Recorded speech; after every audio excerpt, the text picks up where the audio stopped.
I got something important to tell you before I cut you loose to lunch, Lynn. So over the last 18 months, Teton County Search and Rescue Foundation has been working towards creating an app. We received a grant. It was kind of given to us to say, hey, here's some funding to create an app that will do kind of whatever you want it to do. And so we got a committee together of people, and they looked at things like taking the some of our Backcountry Zero messaging and putting it online and a number of other things. But what they decided would be the best possible use of our funds was to create an app that helped people send their location to 911. And so that is what has been created, and that is what is live and launching today. So I'm going to walk you through it. This is one of those presentations that I actually encourage you to take out your phone.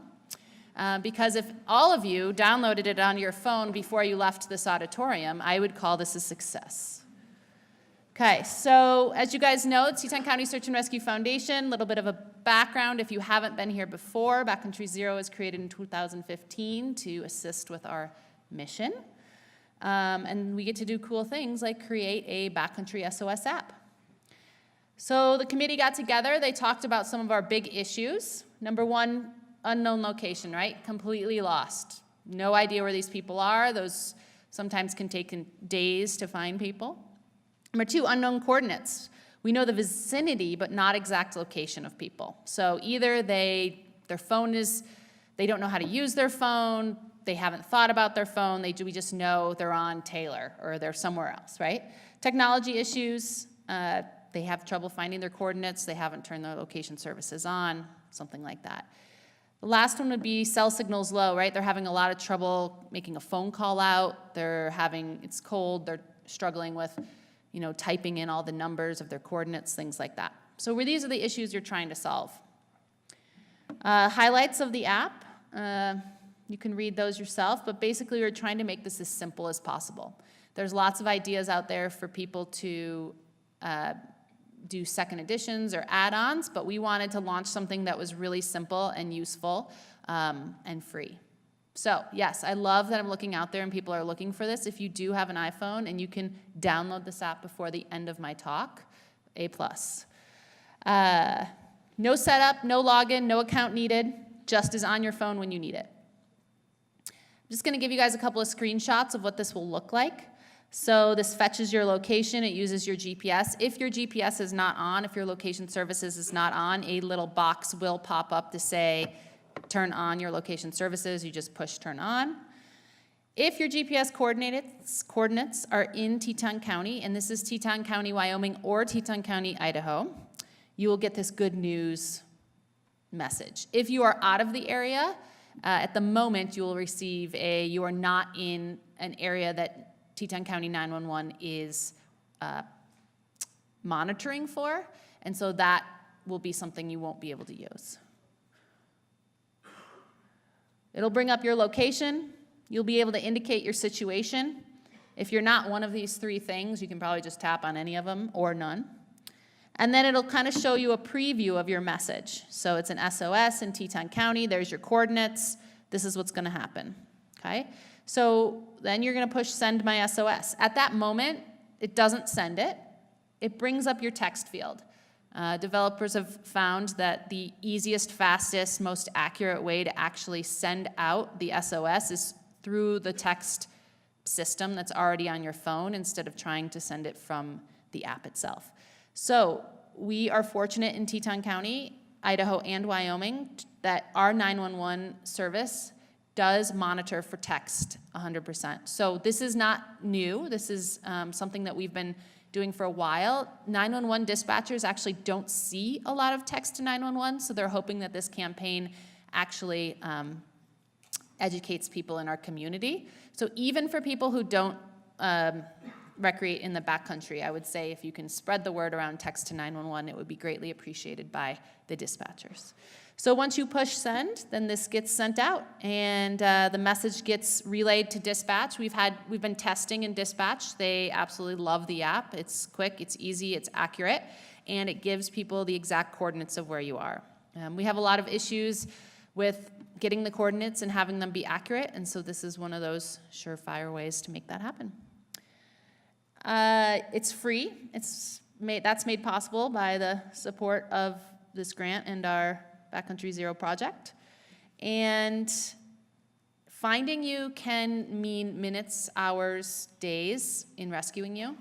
So the more accurate description and coordinates that you can give people, the better for all of us.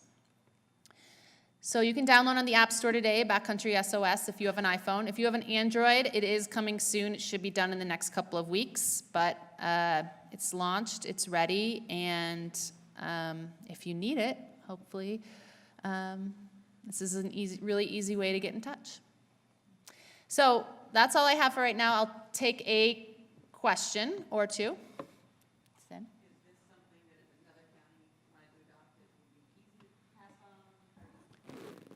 Yeah, absolutely. So we developed it with the idea of basically that we could turn on geofencing in other areas depending on which counties have 911 and kind of want to buy into the system. So it's a pretty easy buy-in for other counties if it's something that they'd like to look at.